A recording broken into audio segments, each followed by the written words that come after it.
It's Colleen Schmidt once again from Divination Counseling Service. Today I want to present a lesson. And what I'm going to use for the lesson is the third quarter moon, which would be August 11th, 2020. So if you figure out mathematically, it's next week. But if you figure it out, it's actually the halfway point between the new moon and the previous full moon. I just thought for, trying to think of some things to kind of present to you guys that might be of interest and also be educational. And when I looked at this chart, it just jumped off the page. So I know it was one well worth doing. Now I'm doing a chart of a section of the moon, so it's going to be more of an overall or general view. I can guarantee you that everything in there is already kind of, since today is the full moon, the 3rd of August, you can already, and this is some of the stuff I want people to understand when it comes to things like astrology, how it evolves into, how the whole thing is set up and works like a process. So we are experiencing our full moon on the 3rd, although again, those experiences will go on after the full moon just as they came in during the full moon. Because in astrology, everything works as a cycle. It cycles in, it cycles out. Technically, we're hoping that it's a spiral and not a complete circle, that we are actually getting somewhere. So with that said, I'm going to take us to our chart that I have here, and we're going to look at what I have set up. Predominantly, before I get started, we're going to be working mostly with the dial today. Those who have astrology softwares, I'm pretty sure all of them will give you a dial format. So we definitely want to try that. So we have here, let me put this, I want to go back to Mars, okay. What I'm going to look at today in our chart is I want to look at the Aries point axis, because again, it relates to the whole world. Although in this particular case, a sun or a moon axis might be telling as well. But the Aries point jumped out. I didn't have to go any further. A lot of education on midpoints right there. Okay, so we're really going to configure and look at two energies as they work together, creating a midpoint. So not only in astrology, and I want to point this out, does Mars fall in the Aries point. And you can see it here at 22. Actually, the actual real is 2230, but you can see it's still there. So the Mars is there, okay? I want to talk about the midpoints here, Panacea, Aragon. I want to talk about Orpheus and Abundantia. And I want to also start with the real Aries point. Okay, so in the Aries point, a couple of really interesting things. Let's start with the fact that Uranus forms a midpoint to both the moon and to the sun, which come together at the Aries point. I'm also going to briefly talk about this Venus node and the ascendant Kronos.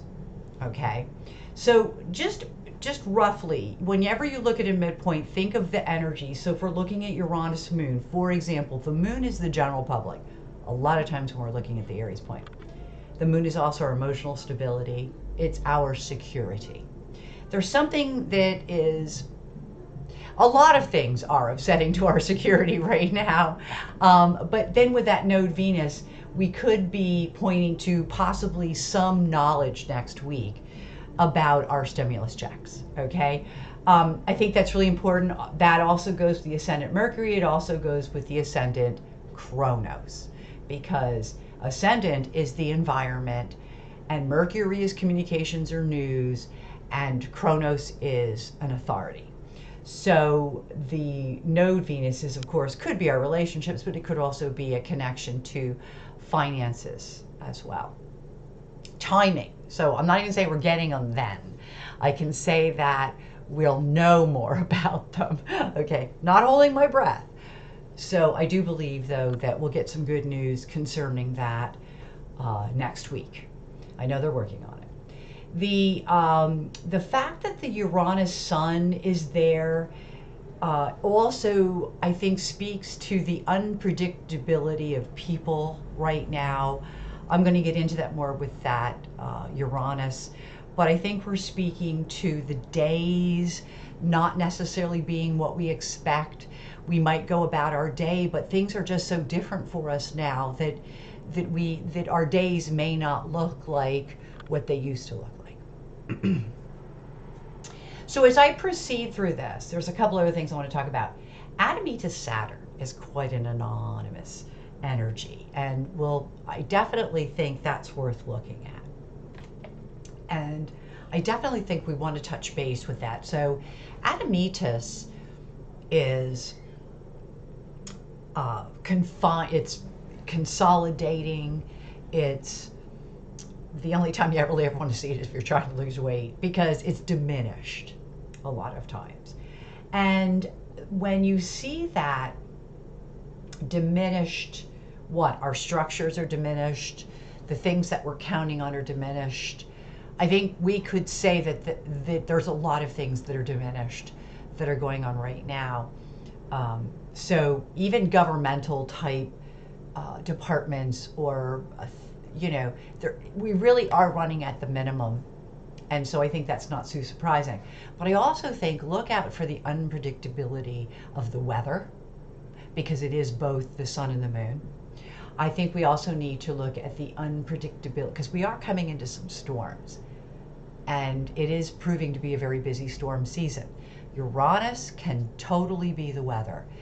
The fact that we're having incredibly hot or incredibly cold are all things that can be related to this unpredictability of our days. But bear in mind that storms in particular are under that jurisdiction of Uranus. Because they come up out of nowhere, and they're very electric oftentimes, especially this time of year. So be aware of that. Also, because of the Adamita Saturn, we don't really have the structures in place that we did initially. So, and this Hades Neptune, I just think is the deterioration, because we just don't know enough about this disease, Hades and Neptune. But I also feel that it speaks to deceptions or misdirection that's related to this particular issue in terms of how we're dealing with it as a group of people. I don't think we're doing very well. So as we get into the Mars, and I want to stay with 2230, even though, as you can see from my arrow pointing here, you can go pretty far either way. That's why these midpoints become so important. And speaking of midpoints, let's look at just a couple of midpoints here. How about this being alone is, like, in other words, we're kind of getting sick of being alone. It's a vehicle. It's the best way to function right now. This also speaks to people who are single that are trying to date. I think that's a real issue. Eros also points to the fact that the interesting about Eros is what turns us on, but it also points to cardiac issues. It points to sexual organs or issues. So and then you have it with a partner. So, one of the things that we might want to think about is the health of other people, or the health of our partners, their vulnerability. And this is real interesting because this is also a midpoint here. These two, this one, these two, okay. We could still go out a little bit further because Urania logic is like thrown out to the window right now due to the chaos. So we're not always very logical right now. Also, Mars is just such a strong planet. To be in the Aries point, we know that it's affecting our thinking. We are maybe too aggressive right now, too angry, too restless. It's a possibility. Down here, you have some different asteroids. The sense of gloom and doom. The fact that the chaos comes as such a surprise. Pandora's a big factor here. Pandora is telling us there are surprises. I actually wrote about Pandora in my notes, and I actually wrote about it in the article, because I don't think that people understand that this chaotic energy, this not wearing masks, acting rebellious, I don't think they understand that it's just going to make it worse. And it is, people are always just worried about their freedoms, which is very Uranus, maybe even a little Atlantis. But Atlantis is also that sense of gloom and doom. We'll never be out of this thing. That's how some people feel. I think this thing is teaching us how to live differently. So I don't think it's a matter of being in it or out of it. I think that it's a matter of utilizing an opportunity as it presents itself. So we have that. Now I wanted to move on to this other axis. This is the 90 axis, because you can see that it forms the 90-degree across. It forms the cross within the dial. And, here, not only, do we have Pluto sitting right here close to Mars, but let's talk about this midpoint. A lot of death. A lot of death. A lot of sadness. And it talks about Mars, this aggressive energy. But it's also referring to the fact that we might want to be solving some problems, but how many of the problems are we solving that are literally self-destructive? And that just brings me right back to I know everyone wants to get back to work, but getting back to work means self-destructive actions. So we really do have a real dilemma between I want to solve some problems, but I don't want to be self-destructive. But here's the thing that really got me on this, and I really think that we need to pay attention to this, because if August 11th is trying to tell us anything, they're telling us that this sun, Astrea, and this moon, Astrea, what they're trying to tell us, even with this black moon Lilith, which is featured with both Mars and Pluto. No, it is not a popular idea. It is not popular at all, okay? And because of that, there is no simple solution. There is no resolution on this. Not right now, there isn't. And there won't be. So again, learning to heal, live with it, accept it in a sense for what it is. The other thing, this Chiron is up here with the power to spirit, but let me see where that was. If I go, I'm trying to figure out which way it was, so bear with me here. Chiron also, excuse me. I want to find this Chiron ascendant, and basically, and I know it's close by, I just don't know where it is, but Chiron is a turning point, and it did show up in there. We just had it as a Chiron to part of spirit, but really, Chiron is a turning point. It's also reminding us that our situation is not of the traditional nature, that there is a circumstance going on that doesn't kind of follow the rules. And just to look at this really quickly, remember how it doesn't follow the rules. Here is telling us, I'm looking at Venus Chiron, because our money is, again, at a turning point, as well as how we live our lives and how we run our relationships. If you come down here just a little bit of a ways off, this is an asteroid for a health asteroid. So it is kind of, again, not real strong, but it is telling us that it has a lot to do with this virus that we're presently dealing with. So it, again, some interesting, very interesting stuff here. The other thing that I want to point out, because Chiron is such a great asteroid. Here it is at 9 degrees of, it's running here with,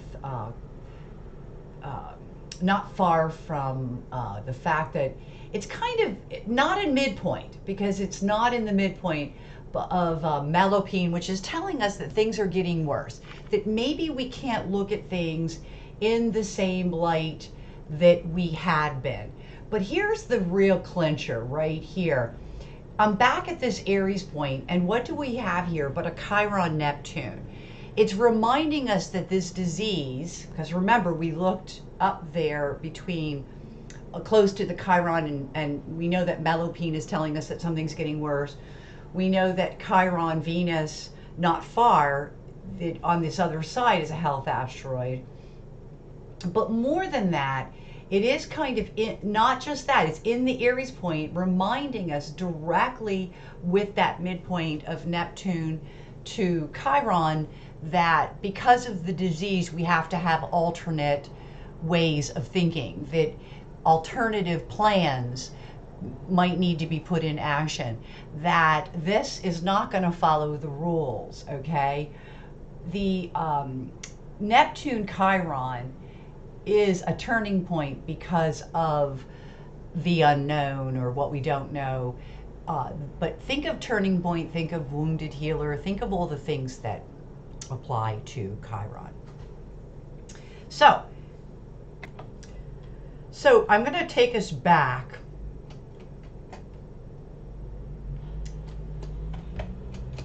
to end this. And just again, share, like, get excited about this as much as I am. I mean, pass it on. Let people know what's happening here. And thank you to all the people that have subscribed, and thank you also to those who have commented. I love hearing from everybody. As always, if you have any questions or if you'd like any private work done, please contact me through divinationcounselingservice.org.